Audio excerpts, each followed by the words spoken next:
Let us become still before Heavenly Father this morning, this glorious morning. Lord, if we haven't said it yet, we want to tell you this morning, Father, thank you for another glorious day in our lives. Thank you, Father. Father, thank you for each and every one who you brought us safely under the protection of your hand of guidance and mercy and grace.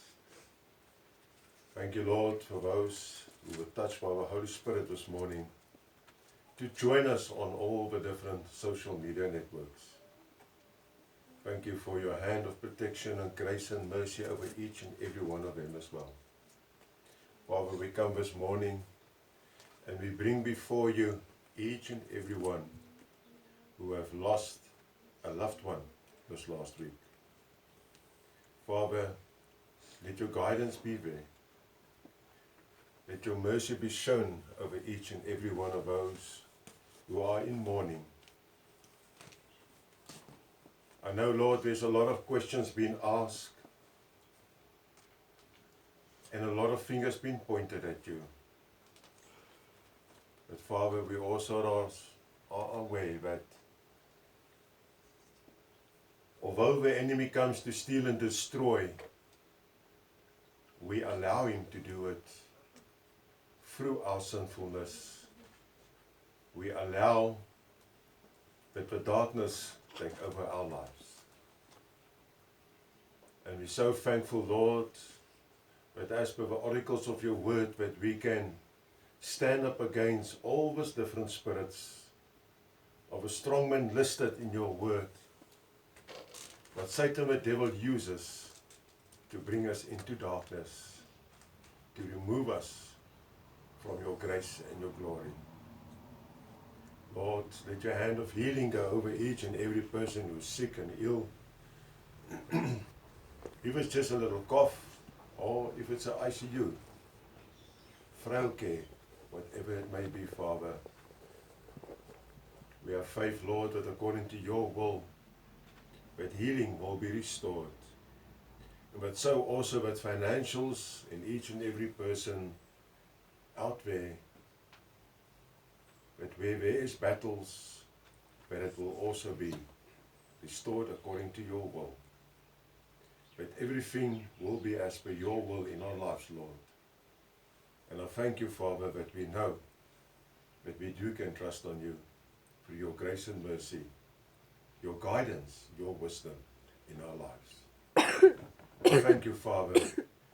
I thank you that we now can speak this morning once again as per the oracles of your word, as per the ability that you have bestowed upon me through your Son, Jesus Christ, for your glory, for your honor. As per my ability that you have given me, Father, I thank you, Lord, in the name of Jesus. Amen. Please be seated. Right, we're going on now today with a new one. He calls himself the perversive spirit. He, she, whatever. That's beside the point. It is still a spirit who wants to make sure that we get blocked on our pathway to heaven. He wants to block us completely. He wants us in the pits of hell.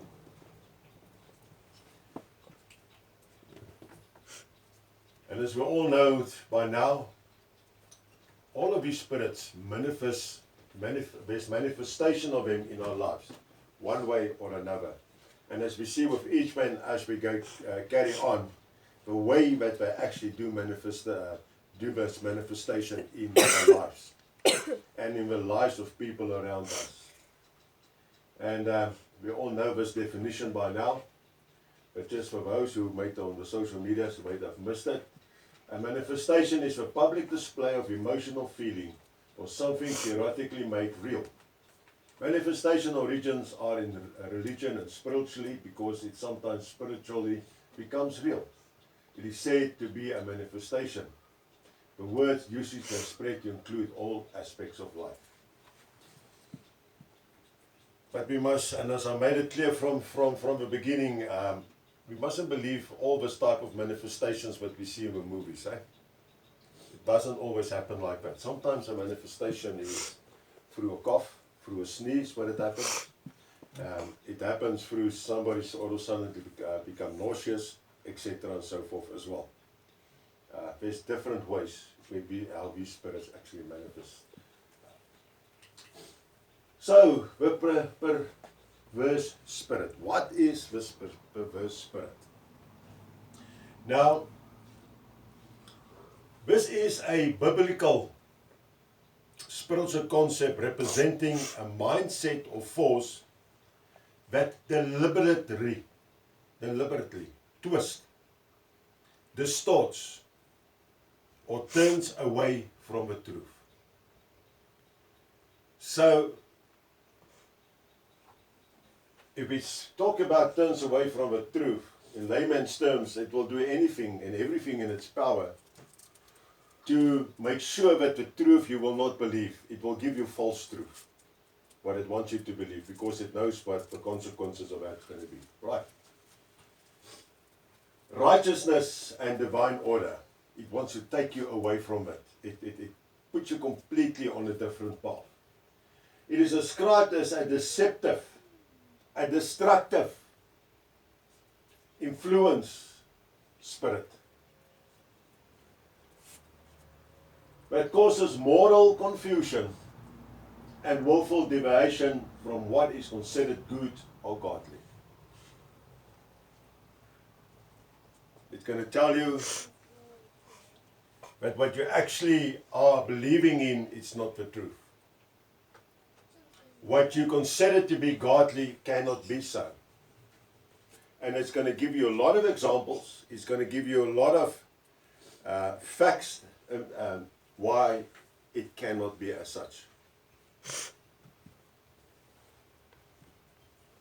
As people passes on each day on this earth, hence it's through sickness,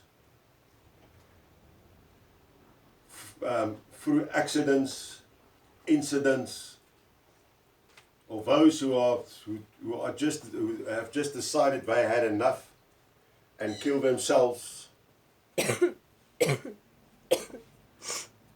Whatever it may be.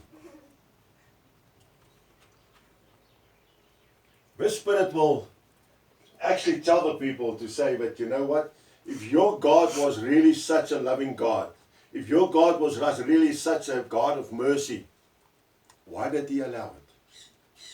Why did he allow it? Well, matter of fact is God never allowed it. We allow it in our lives because we do not want to believe the Lord. We do not want to believe Jesus Christ.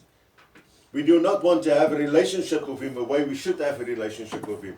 And that's why we get into it, we fall into these traps of believing what the Word of God says is actually not godly.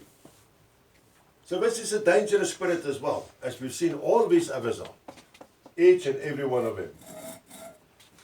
Now, if we look at some key aspects of a perverse spirit, we're talking about distortion and subversion.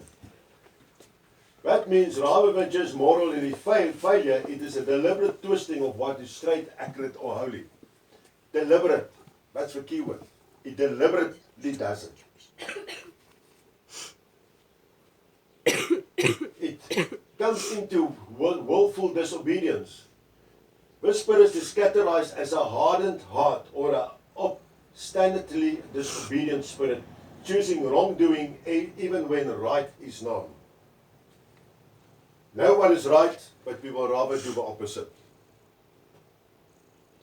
And I think that sounds quite familiar to each and every one of us. I think back in my life span, how many times haven't I done things what was wrong with went and do things, and I knew what I'm going to do is wrong. I knew it's not the right thing to do, but I still done it. Because I wanted to do it. You know that I and me and myself? Because I wanted to please the world. Now we look at the spiritual context here, often associated with a spirit of perversion. So perverse spirit, as I said, the spirit it is seen as a force leading individuals to or system towards impurity, deception, and instability. Now we just look at those three: impurity, deception, and instability. Excuse me. If that is in any household, you think that household will last. If that's in any marriage, any relationship, you think that's going to see the next 50 years? I don't think so. Definitely not. And that brings us to Isaiah 19 verse 14, that says, "The Lord hath mingled a perverse spirit in the mindset thereof, and they have caused Egypt to err in every word thereof, as a drunken man staggered in his vomit." Beloveds, we need to understand that God, all these spirits, all these strongmen, what has been used, what we speak about, what is in Scripture, God allows it to do its work.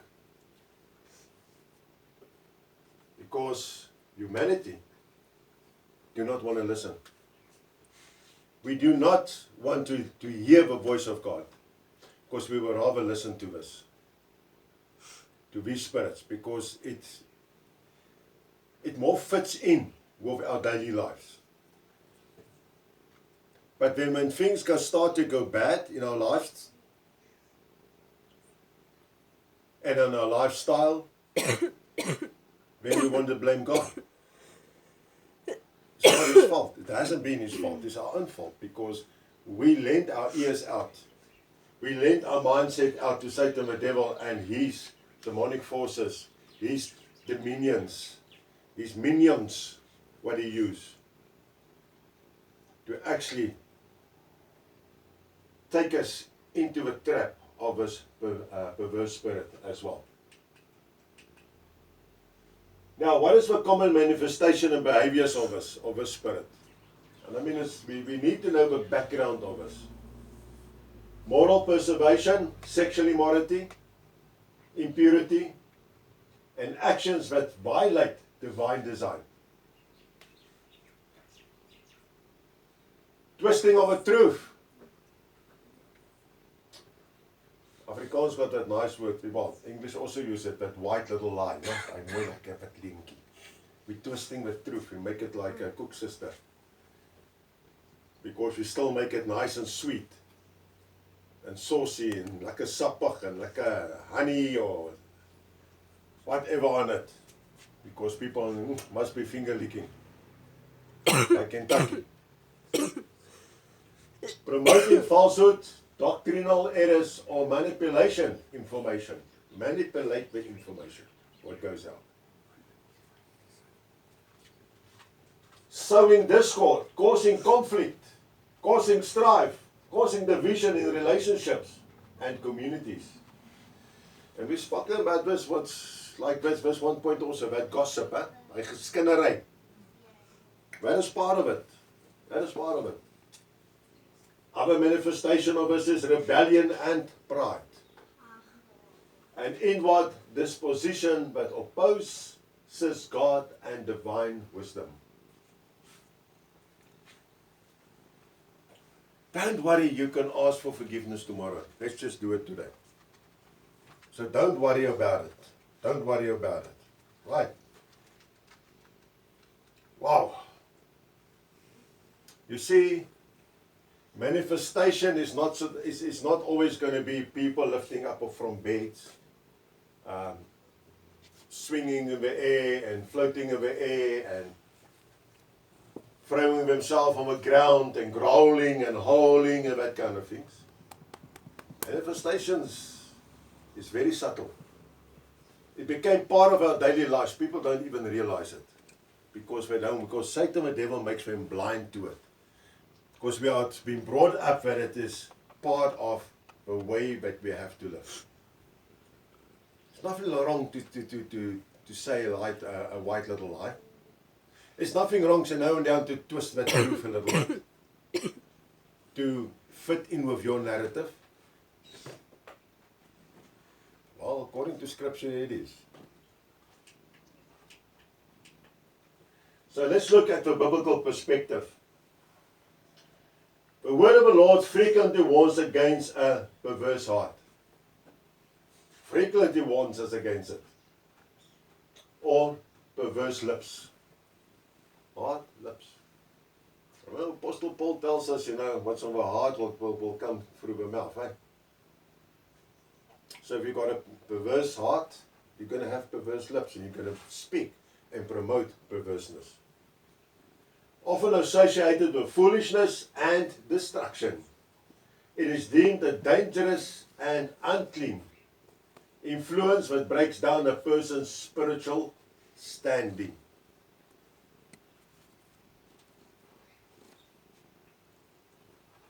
Now believe me, there's a lot of people this morning who actually have been influenced to not attend a place of worship somewhere.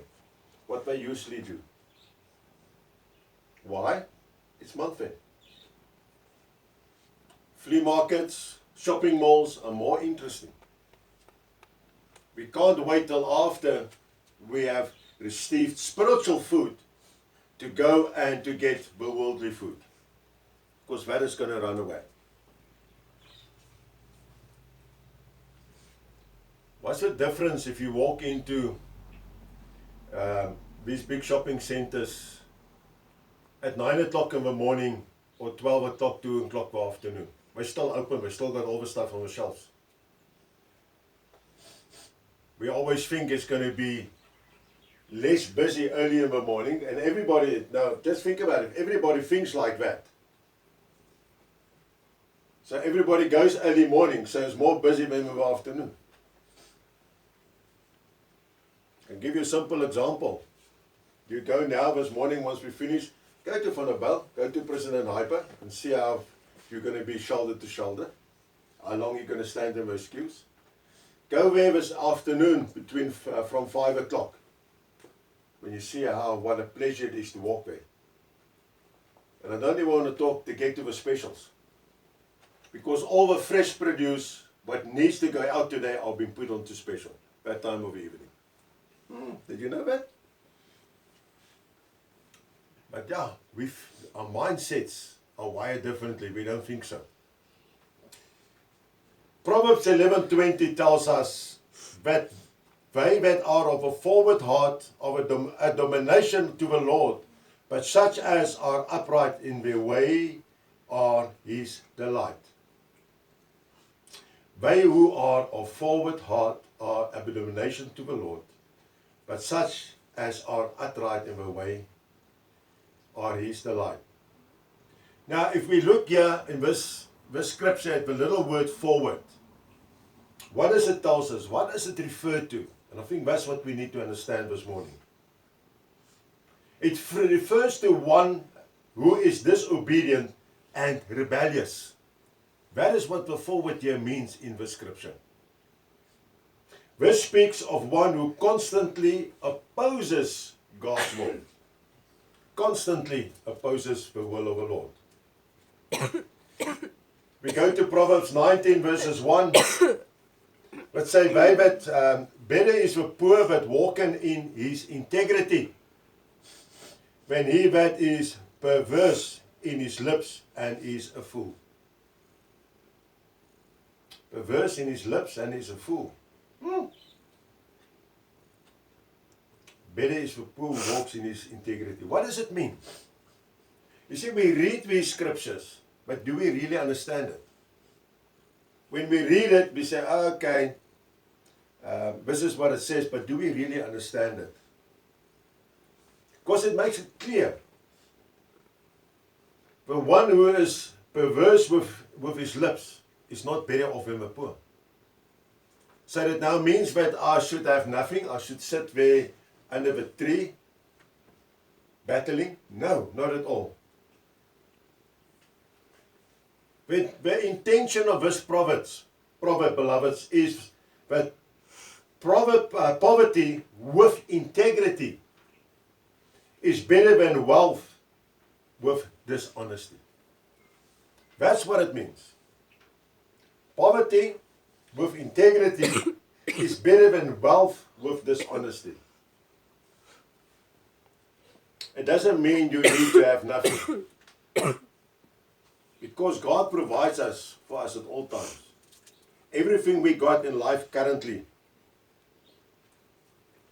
you may think that you are in poverty, but actually probably you are so rich in the Lord, but nobody else can even see it, because they don't. Because that's why only look at the poverty that you're supposedly to be in. But you still got a bed to sleep in, you still got a roof over your head, you still got food on your table what God has provided, and He provides all the time. But we complain about it because we want more.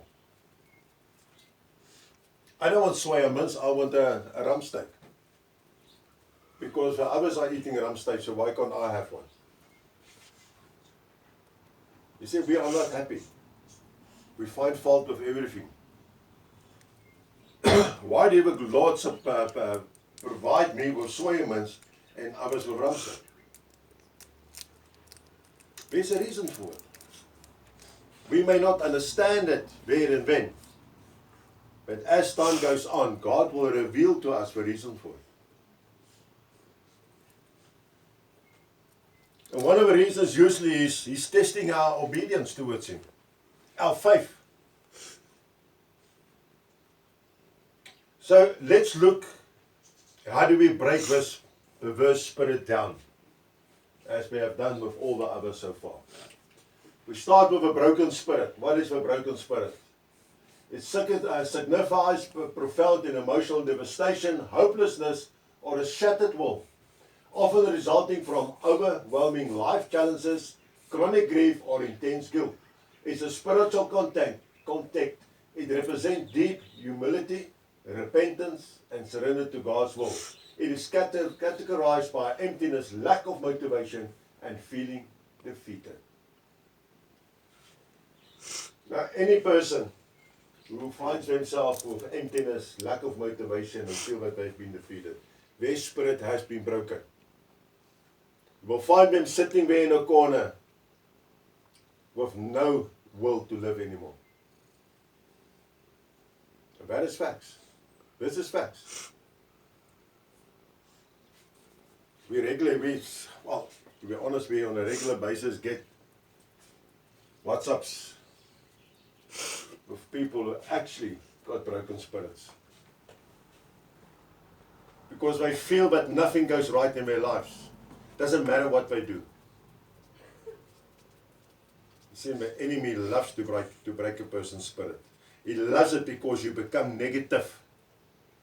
You only look at this huge problem in front of you, but you cannot see the solution that God has already provided. He blinds you to it completely. When we look at the evil actions, what are a profoundly immoral, intentional behavior that causes severe unnecessary suffering, often driven by malice, selfishness, or a callous disregard for human dignity. These acts represent extreme violations of moral codes, encompassing deliberate cruelty, betrayal, or systematic destruction, rather than simple accidents. The atheist, well, this is a word we all know very well as well, is a person who does not believe in the existence of any gods or deities. None. None. Not even idol gods. Doesn't believe in anything of that.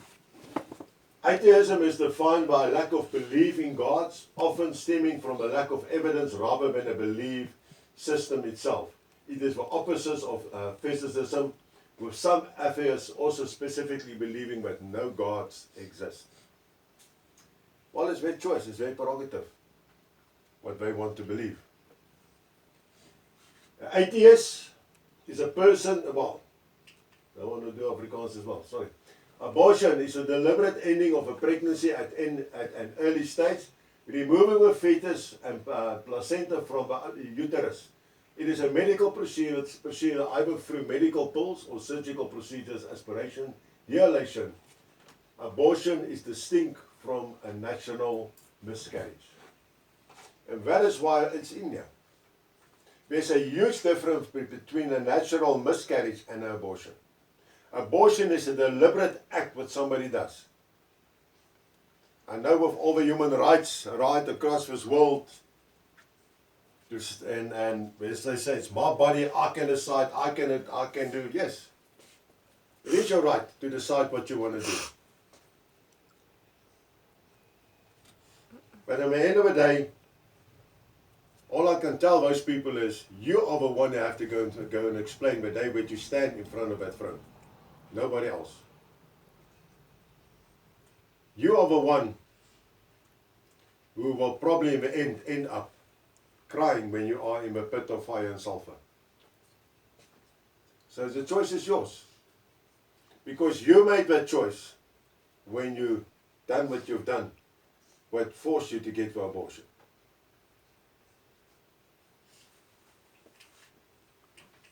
Child abuse is any act of failure to act by a parent, caregiver, or any other person in authority that results in or creates an imminent risk of physical, emotional, or sexual harm or exploitation of a child under 18. It is characterized by the misuse of power resulting in damage to a child's health, survival, development, or dignity. Now, that age, in the meantime, in South Africa, have actually changed to 16. And actually, under the new Bella Act and so forth, that age actually have came down to 12. Where female children on the age of 12 can decide. They can even decide to have an abortion without you as the parent's permission. That's what the law says now. So do you see how persevere spirit are working in this in this world and in this country as well? How the enemy uses it. Filthy mind. Woo, a filthy mind. What is a filthy mind? Or a dirty mind? It refers to a tendency to habitually think, interpret, or joke in a sexualized, vulgar, or impure manner. It indicates a person who finds sexual, improper, or obedient meanings in every situation. Synonyms include lewd, rap, obscene, perverted, and minds in the gutter. Now, you're more than welcome to ask Jill. She knows me quite well after 6 years now. Be married. People with this type of language, I take them on right there and then. If you want to speak like that, can do it somewhere else, not in front of me. I do not stand for it. Doctrinal error, a false, distorted, or inaccurate belief that deviates from established scriptural or theological principles, often causes division or spiritual danger. It frequently results from mishandling, adding to, or ignoring the content of the Bible, leading to distorted views of God and faith. In other words, these people who are using scripture for their own ways, distort scriptures and changes it to fit in by their narrative towards people. Sex perversion is an outdated, largely obsolete, and often derogatory term for sexual behavior deemed abnormal, non-normative, or driven by social or clinical standards. Modern psychology refers to the national term paraphilia, focus on behaviors involving lack of content, harm, or dysfunction. This is what do we call it? We got the other name for it these days. What was SMB or whatever? There where they do whips and tying up and mask and who's your daddy, who's your mommy, who's your what? Where people beg to be hit with sticks and I don't know whatever. I've read about it. I've seen it in some movies, how they portray it. I can't see how that can be nice or fun at all. Yeah, it must be hurtful. Really. Now, twisting the word means dishonesty, altering or distorting what someone said to change its original meaning, often for personal gain or manipulation. It involves misrepresentation, statements, taking them out of context, or misinterpreting them to imply a different intention, often leaving the speaker defending themselves against fabricated claims. Well, this is a nice one. Fabricated claims. You know, with somebody when they actually have done something what they do not, and they in a moment of aggression, and then afterwards that they are actually being taken on regarding that, when they say no, but you know what, that is fabricated. That claims what these people are making is fabricated against me. It's not the truth. Even if there's witnesses, they still deny it. They still deny it. We dealt with a case now recently where one person assaulted the other person in a vehicle right in front of witnesses. Actually damaged the vehicle as well. Charges were laid. Criminal charges. Interdict was obtained. And when it was served, the person actually said, but that is all fabricated claims. That never happened. That never happened. But this person also actually acknowledged and asked everybody, didn't ask for forgiveness, just said, oh, well, I'm sorry that I behaved like a hooligan. But it's fabricated. You see, that is part of what the perverse spirit is doing. Foolishness, describe having or showing a lack of good sense, judgment and discretion resulting in unwise or silly actions. That is also part of that. It implies behaving in a way that absurd, ridiculous or irrational. Symptoms include unwise, silly, imprudent and ridiculous, while anomalies include wise and prudent. A chronic worrier is a person who frequently, uncontrollably and extensively worries about various topics, finance, health, safety, almost every day. These individuals are stuck in a persistent what-if loop leading to anxiety, fatigue, and physical symptoms is often involves a tendency towards excessive unnecessary fretting. Beloved, I think we all have been there, and some of us are still there. Especially this time of every month, this week before, but leading up to this month. When we start to chronically worry, how are we going to pay what, how are we going to do this, how that is going to happen, and so forth. But one thing we need to know, this is part of the ways and the means that the preserved spirit works. Because the moment you get into chronic worrying, what happens now? Are your attention still on God?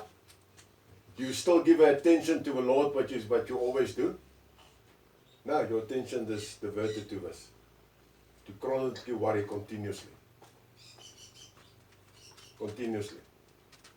You see how sly these spirits are, right? Contention refers to a point maintained in an argument, heated disagreement, or active competition, often used to mean and declared beliefs or a source of dispute. Usage includes presenting an argument. It is his contention that. Or describing ongoing conflict, bone of contention. Synonyms includes arguments, assertions, debates, conflicts, and rivalries. When we get incest, we all know what incest is, yeah? Where is a sexual activity or a marriage between closely related individuals such as parents and children and siblings is widely considered immoral. It is illegal in many jurisdictions and violates universal culture taboos. It often constitutes sexual abuse, particularly when involving minors, and carries risk of genetic disorder in offspring. Right, the world brought incest in, made it a law. Go back to Old Testamentic times, you will find that it was rife there. It happened all the time. all the time. You read about it in Scripture over and over. Wow, and this one, pornographics. Not photographics, eh? Is defined as written, visual or audio material, including photos, videos, stories, or animations that depicts nudity or explicit sexual acts designed to cause sexual arousal. It is produced for adult consumption, usually lack artistic value, and often termed porn.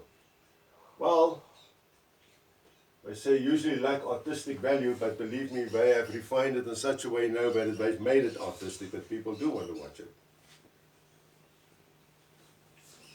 Just go into town and go and see how many of these shops are there where you can buy these DVDs or, well, you don't even need to go here, but I think you can just go online now and do it as well. How many marriages haven't been destroyed through this? Millions. Millions. See, the enemy knows how to operate. He's not stupid. A person that tells me that Satan, the devil, is stupid, well, I think he or she first needs to go and look in the mirror for themselves. Because he's not. He's not. He's not been deemed as the ruler of this world on earth.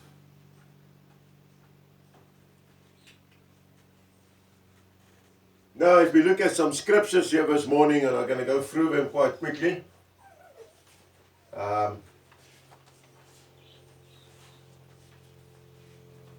And we start with Exodus 20 verse 13. What makes it clear to us what it says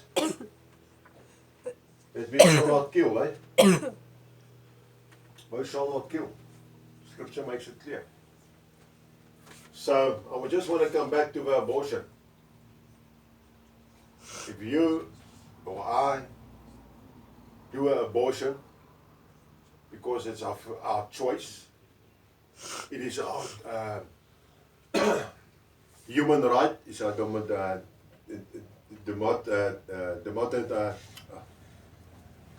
democratic right to do it. We are killing that fetus. Scripture says we should not kill. It's very simple. Exodus 21, 22 to 25, if men strive and hurt a woman with child, so that the fruit depart from her, and yet no mischief follow, he shall be surely punished according as the woman's husband will lay upon him. And he will pay as the judges determine.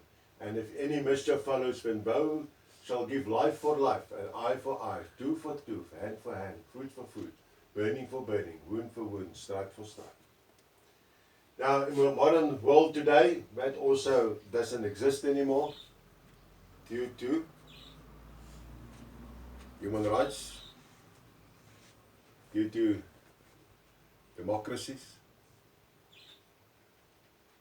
There's no more tooth for tooth, eye for an eye.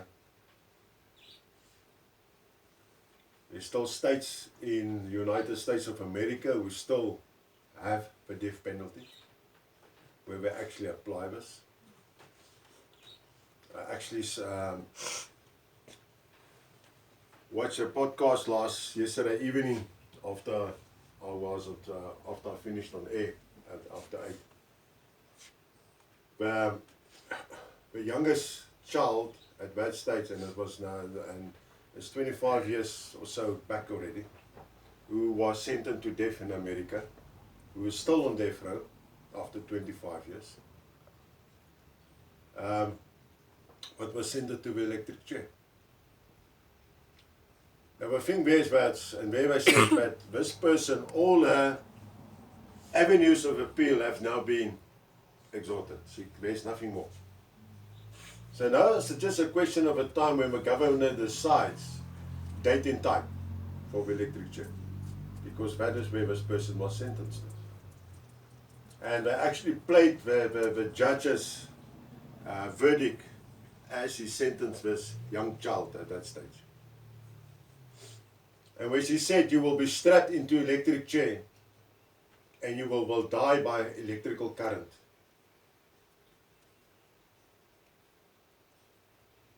mean, wow. They tell me that, I'm not even going to wait for that. I'm just going to hope that I get a heart attack there right away and get it over. But it's 25 years later, and do you think she actually has changed her ways? No. While she's on death row and waiting and fighting against the death sentence, she actually, she said, well, I've already been sentenced to death, so why do I care? So she started to assault other inmates as she gets time, as she gets in contact with him, tried to escape. So it's, ends up, add up. Of course, I probably also would think so, I've got nothing to lose anymore. But yeah, so what the Lord tells us, He said, you shall surely be punished, and God will punish you through His ways, His mercy, through His grace, through His will. And I always say, God is so graceful and so merciful, but the punishment is not so severe on us anymore. That's why He gave Jesus Christ to die on that cross.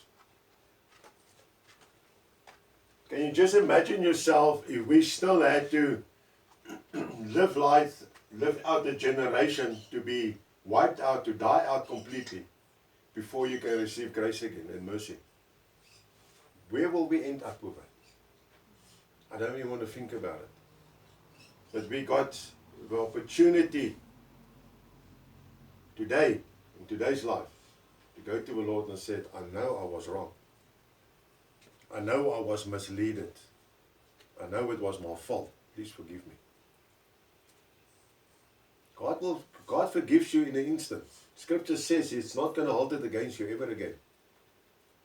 But we need to understand and realize that we're going to be punished. We're going to be punished. God will forgive you, but you have to get your punishment. The punishment will follow. Right, Proverbs 1:22. How long, you simple ones, will you love simplicity, and will scorn sinners delight in the scorning, and fools hate knowledge. Proverbs 2:12. To deliver thee from the way of an evil man, from man that speaketh forward things. 14:2. He that walketh in his uprightness feareth the Lord, but he that is perverse in his ways despises him. 15:4. In a wholesome tongue is a tree of life, but a perverseness therein is a breach in the spirit. We're speaking about perversiveness therein is a breach of spirit, right? He that is preserved in his ways despises him. Who do you despise? You despise the Lord. Right? An evil man from man that speaketh forward things, meaning in a perversive spirit. 17:20-23. He that hath a forward heart findeth no good, and he that hath a perverse tongue fallen into mischief. He that beggeth a fool does it to his sorrow. And the father of a fool hath no joy. A merry heart does good, like a medicine, but a broken spirit drieth the bones. A wicked man takes a gift out of a bosom to pervert the ways of judgment. Then 19:1-3. Better is the poor that walking in his integrity than he that is preserved in his lips and is a fool. Also that the soul be without knowledge is not good. And he that hasteneth with his feet sin. The foolishness of a man perverted his ways, and his heart fretted against the Lord. Proverbs 23:33. Thine eye shall behold strange woman, and thine heart shall be utter perverse things. Now if we look back, if we look at those points, what we've discussed, and if you look now the way that these scriptures are set out, it follows on each and one of those points. It follows on them. Isaiah 19:4. The Lord hath mingled a perverse spirit in the midst thereof, and they have caused Egypt to err in every work thereof, as a drunken man staggered in his vomit. When Acts 13:10, and said, O fully of all subtlety and all mischief, thou child of a devil, thou enemy of righteousness, will thou not cease and pervert the right ways of the Lord. Beloveds, scripture what we've got here is how God actually shows us in His Word. But this perverse spirit is not something to be taken lightly. It's not a myth either. It is a reality. It's a reality in our daily lives. Right. When Romans 1:17 to 32 tells us the following. For wherein is a righteous God revealed from faith to faith, as it is written, they shall live by faith, for the wrath of God is revealed from heaven against all ungodliness and unrighteousness of men, who hold for true in unrighteousness, because that which may be known of God is manifest in them. For God has showed it unto them. For the invisible things of Him from the creation of the world are clearly seen, being understood by the things that are made. Even His eternal power and Godhead, so that they are without excuse. Because that when they knew God, they glorified Him not as God, neither were thankful, and became vain in their imagination, and their foolish hearts was darkened. And this is all the doing of the perverse spirit. Each and every one of us, as it's been stipulated here to us.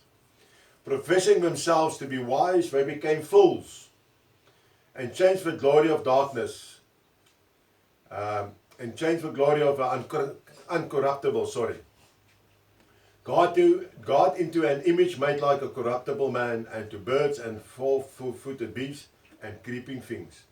Meaning, they made idols and put it out there to say this is God. Therefore God also gave them up to uncleanness through the lust of their own hearts, to distort their own bodies between themselves, who changed the truth of God into a lie, and worship and serve the creatures more than the Creator, who is blessed forever. Amen. So, God allows it.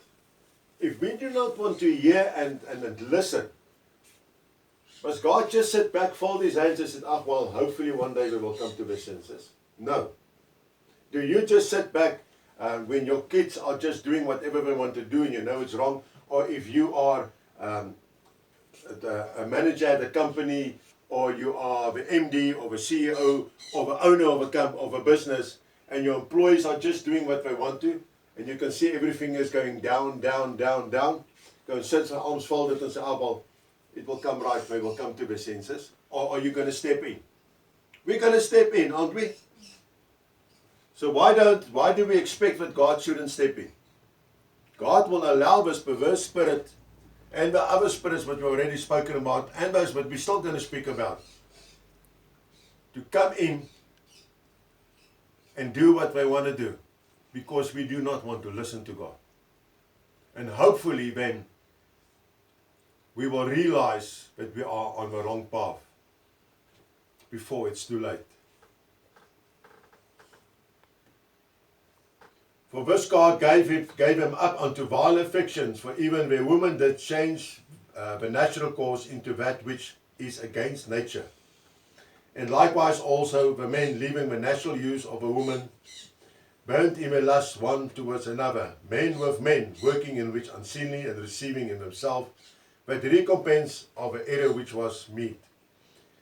And even as they did not like to retain God in their knowledge, God gave them over to a reprobate mind, to those things which are not convenient, being filled with all unrighteousness, fornication, wickedness, covetousness, maliciousness, full of envy, murder, debate, deceit, malignantly, whisperers, backbiters, haters of God, despiteful, proud, boasters, inventors of evil things, disobedience to parents, without understanding, covenant breakers, without natural affection, implacable, unmerciful, who knowing the judgment of God, that they who commit such things are worth of death, not only do the same, but have pleasure in them that do them.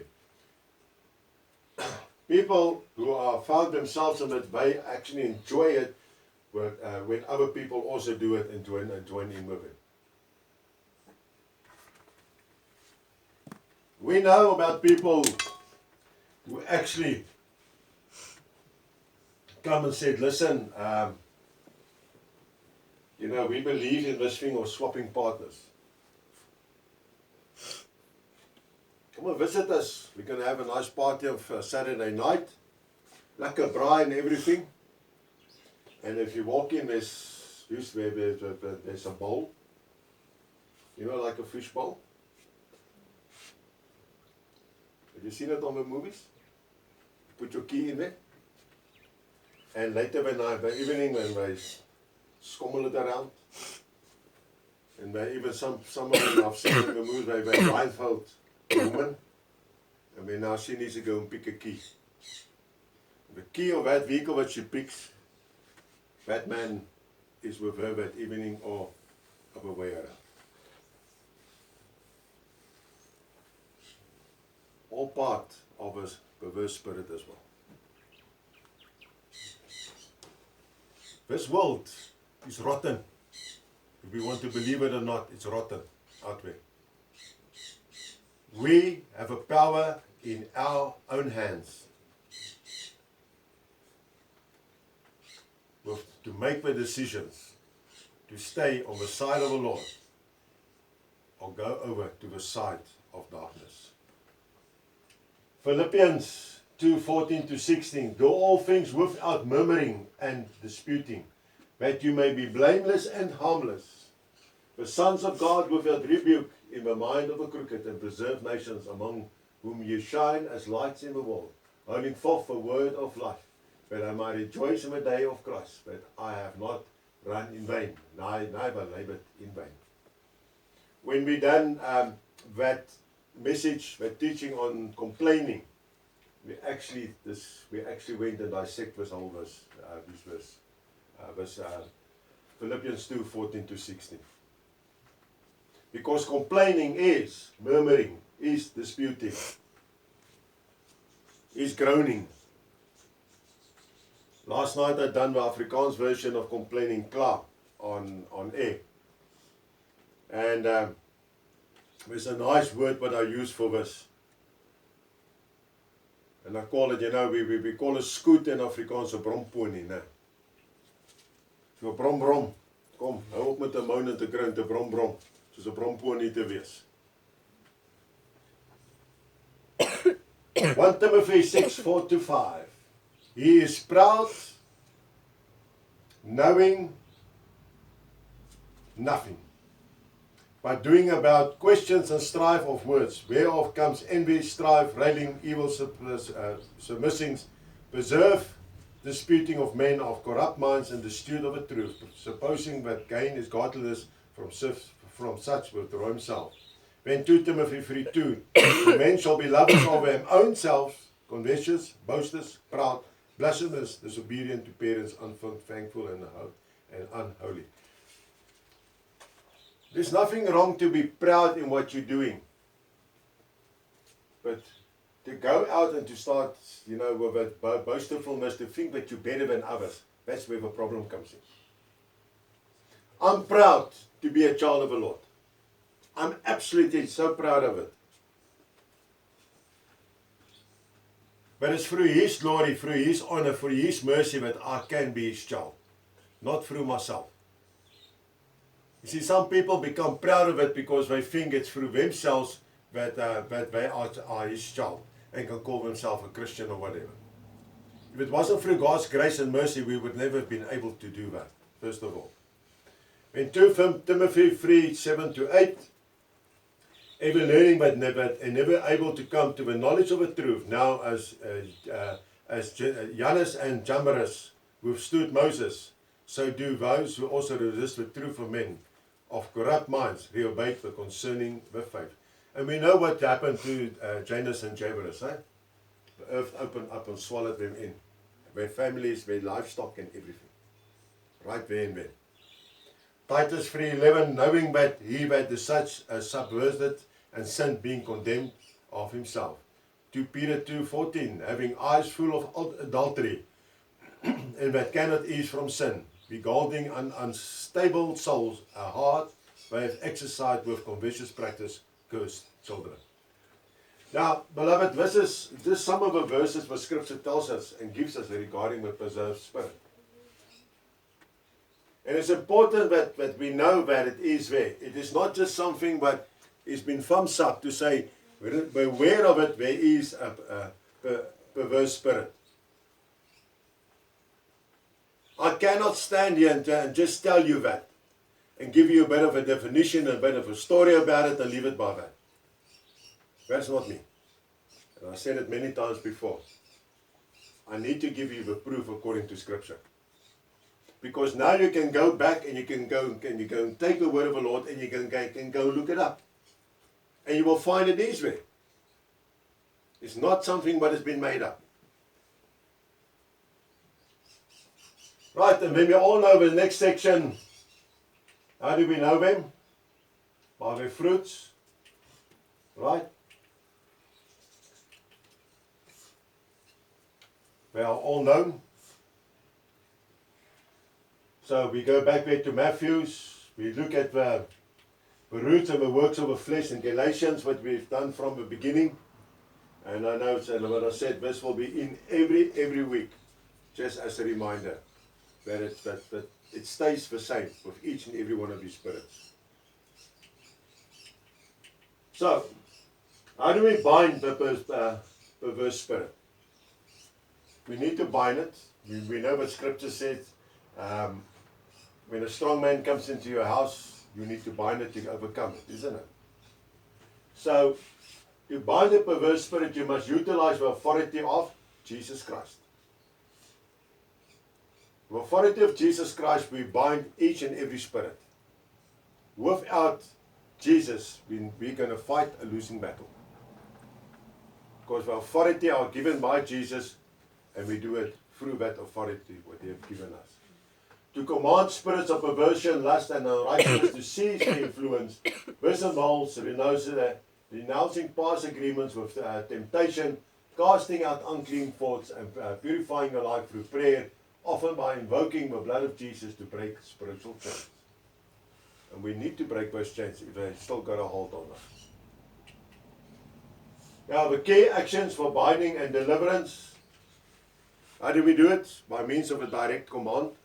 You're not going to ask it nicely. You're not going to beg it at all. You're going to take authority. You're going to command it.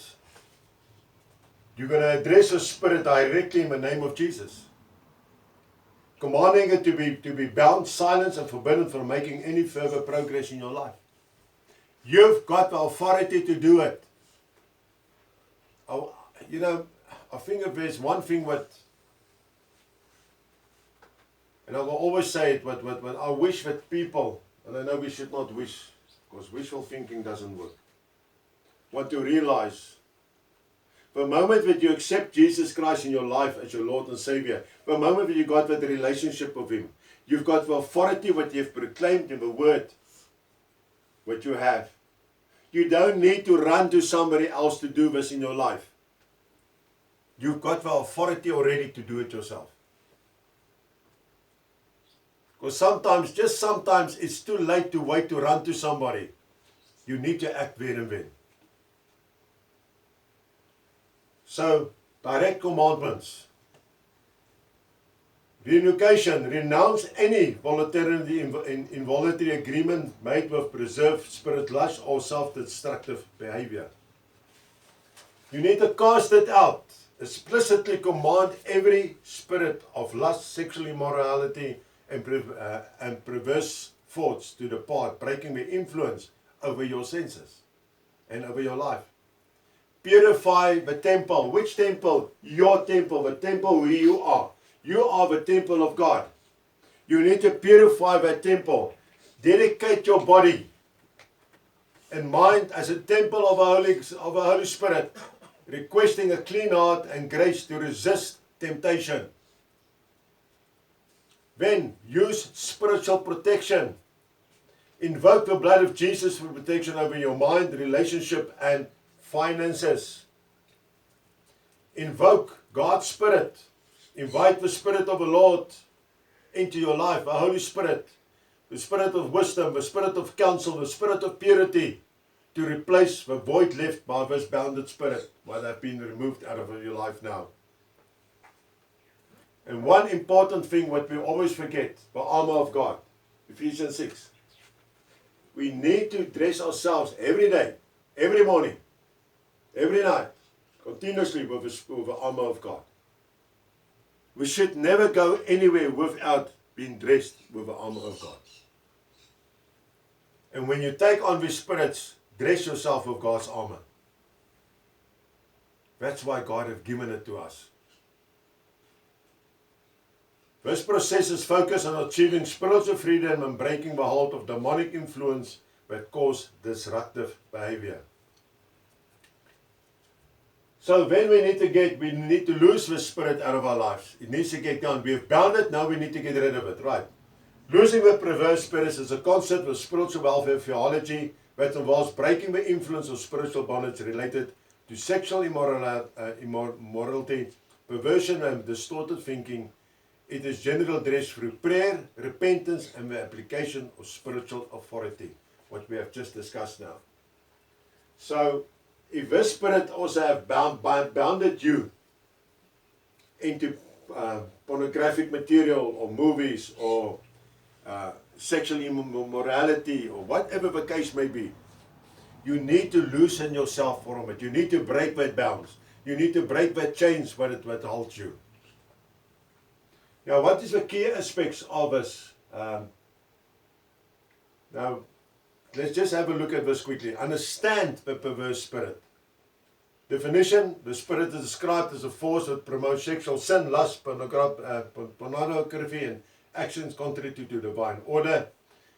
The impact is believed to manifest through mental torment, addiction, confusion, and a crushing of a person's spirit, with the source is often linked to generational curses, bloodline issues, or strongholds in the mind that twist a person's perception. So, and as we already said, beloveds, what do? Steps or to liberation and deliverance, repentance and confession. 1 John 1:9 tells us, if we confess our sins, He is faithful and just to forgive us our sins and to cleanse us from all unrighteousness. But we need to repent it. Right? That is the important part of it. Repentance and confession. That is hand in hand. Meaning you need to admit, and we do not like to admit when we've got problems. We do not like to admit when we're wrong, do we? No, not at all. Nobody wants to. God knows it. So why not just admit it? You can't hide it from Him. You can hide it from your spouse, you can hide it from your neighbors, but you cannot hide it from God. So just admit it. And be set free. And be set free. And don't forget the spiritual warfare prayers. Specific prayers. And beloveds, there's prayers in Scripture all over. Because prayers are used to bind and cast out these perverse spirits, office stalking, inherited demons, sexual lust, and ancestral iniquity. Use the Word of God in your prayers. Memorize, quote scriptures. That brings me to Romans 8:37. Nay, in all these things we are more than conquerors through Him that loved us. We are conquerors, Satan the devil, because Jesus loves us. He have given me the authority. So I command you, take this perverse spirit of yours and you know what to do with it. Right, Philippians 4:13. I can do all things through Christ which strengthens me. Do you believe it? Do we really believe it that we can do all things through Jesus Christ which strengthens us? Or is it just a nice verse written there? Do we believe it 100% in faith? If we do, then we haven't got a problem. When we can stand up against this, we can fight this. Right. So, breaking This spirit involves of rejecting these lies, beloveds, and embrace the truth of God's word to break the stronghold.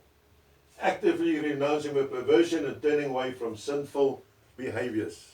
And that is a difficult one, to turn away from that sinful behaviors. Now, I want to jump right to the end.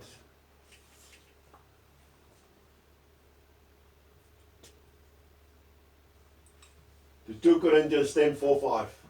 For the weapons of our warfare are not carnal, but mighty with regard to the pulling down of strongholds, casting down imagination, every high thing that exalted itself against the knowledge of God, and bringing into captivity every thought and to the disobedience of Christ. Bring it into captivity, meaning bind it, cast it out. Right. John 8:36, if the Son shall make you free, you shall be free indeed. So why don't the people feel free, but they have been set free? Because they do not accept that God, that Jesus Christ have already made them free on that cross. But Jesus Christ really did, died on that cross for their sins. He has taken it upon them. Because we still want to clench to some of it. We still want to hold on to it. In James 4:7, submit yourself therefore to God. Resist the devil and he will flee from you. Not may, he will flee from you.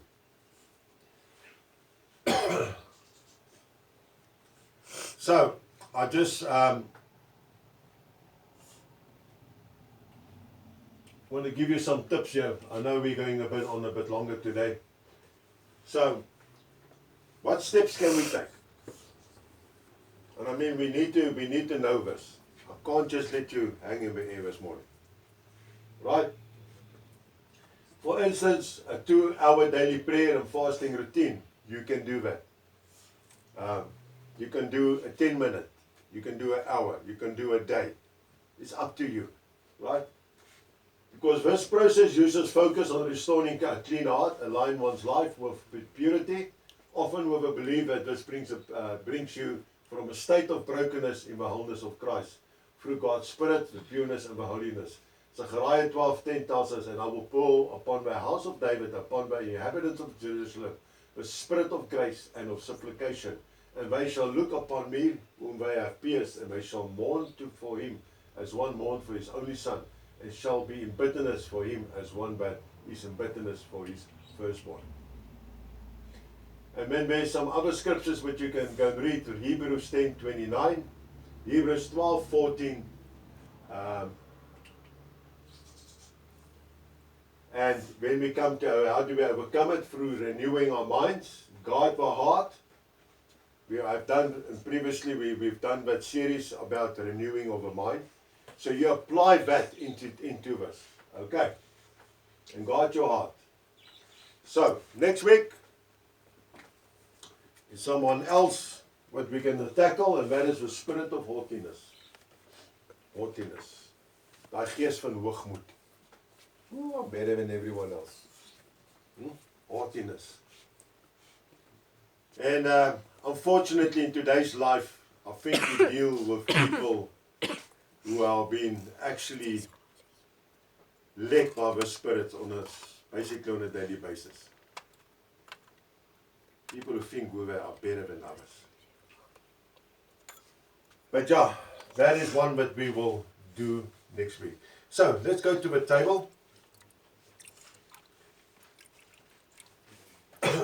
And as we wait for the communion to be passed around, I just want to remind everyone once again of 1 Corinthians 11:26 and 29 that says that we should be worthy when we sit at the table. Because if we participate in the table of communion and we eat of the bread and we drink of the wine or the juice, which symbolizes the blood of Jesus Christ in a worldly manner, we shall be guilty of the body and the blood of the Lord. And therefore we need to examine ourselves, so that we not bring and drink and eat domination over ourselves by not discerning the Lord's body. Beloveds, the time is now for us to say to the Lord, Father, forgive me. Forgive me if I've still allowed this spirit, this perverse spirit in my life, if I still gave it a hold in my life. I ask you this morning to remove it out of my life in the name of Jesus. To fill me with the Holy Spirit. To fill me with your grace and your mercy. And give me the wisdom to stand up against it. Beloveds, because the bread that we break this morning of a community with the body of Jesus Christ. So when we take up this bread this morning to eat it, think about it and believe in faith that it symbolizes Jesus Christ's broken body, what was broken for the reconciliation of all our sins. And thereafter, when we take up a little cup of covenant, it symbolizes the precious blood of Jesus, that blood that was squandered for us, by our forgiveness, for the total reconciliation of our sins.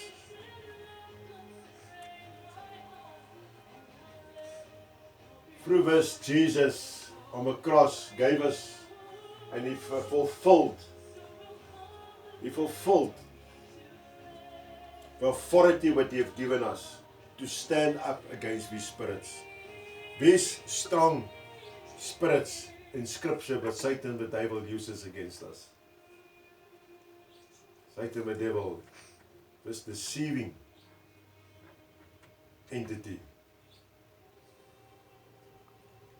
This morning, once again, we can only say thank you, Lord, for the privilege that we still have, what you're still giving us this morning, to sit at the table of communion, to wash ourselves whiter as snow by the blood of Jesus.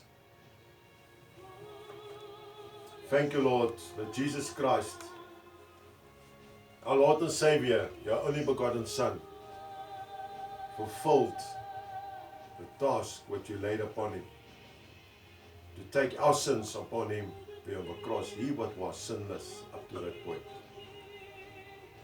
So, beloveds, let's not forget it, and let us come still before the Father now, but take at the table of communion together and thank Him for it. Please proceed.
heads are bowed, let us pray.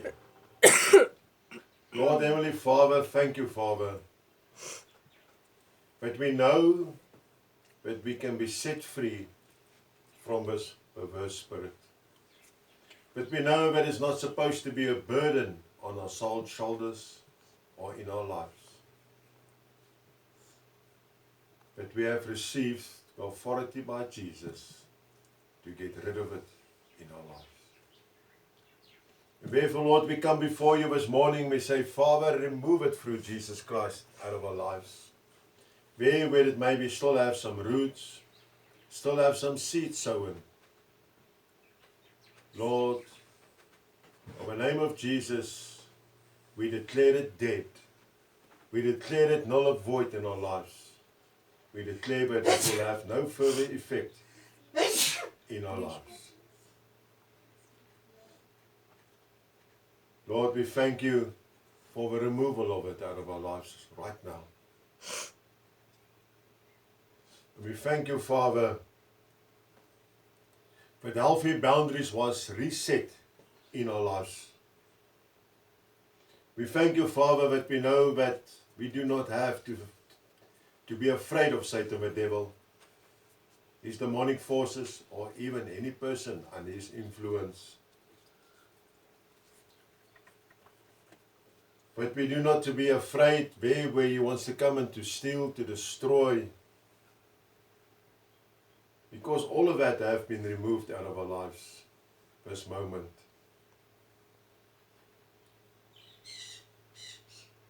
We thank you, Lord, that through Jesus Christ, our Lord and Savior, we can go out from here today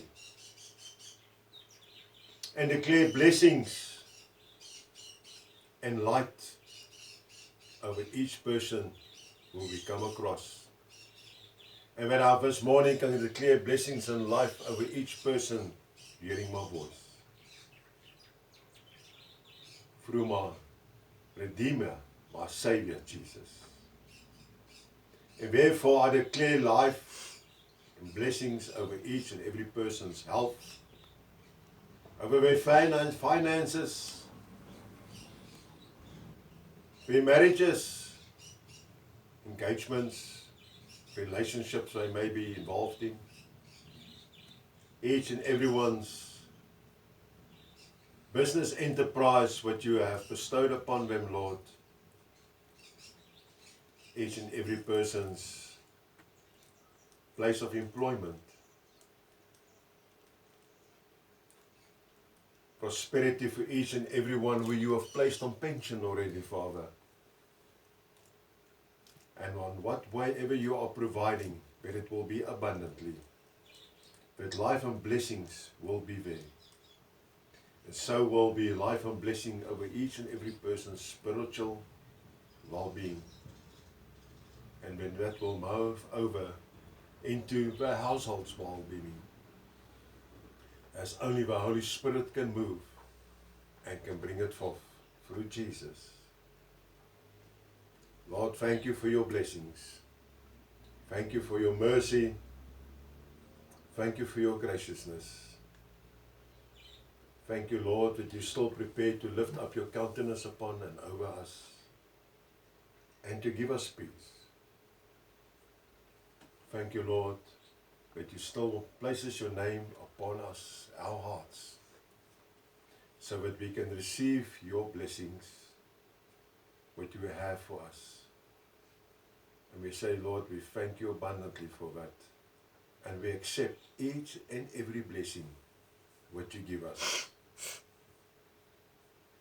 Keep us safe during this period of time until we meet again, Father, in your right hand of protection.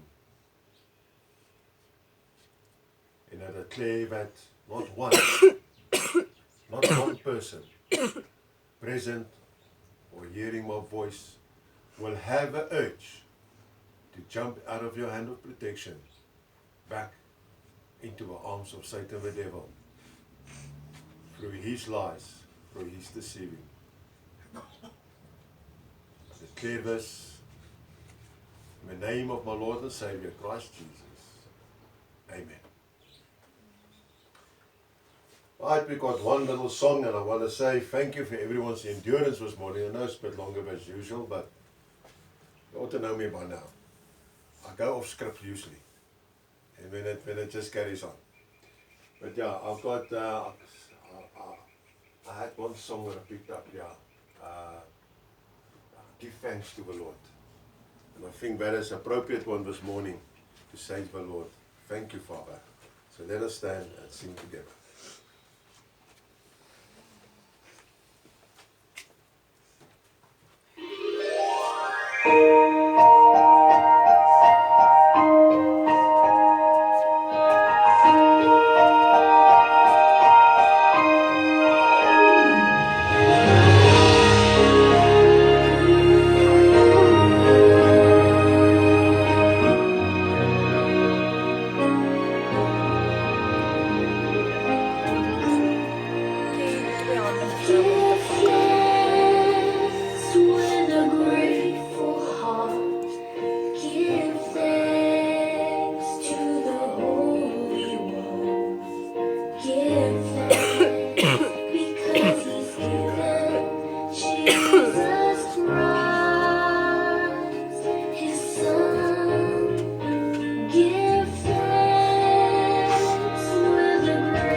Beautiful words, eh? Beautiful words. We can only give thanks. That's all we can do.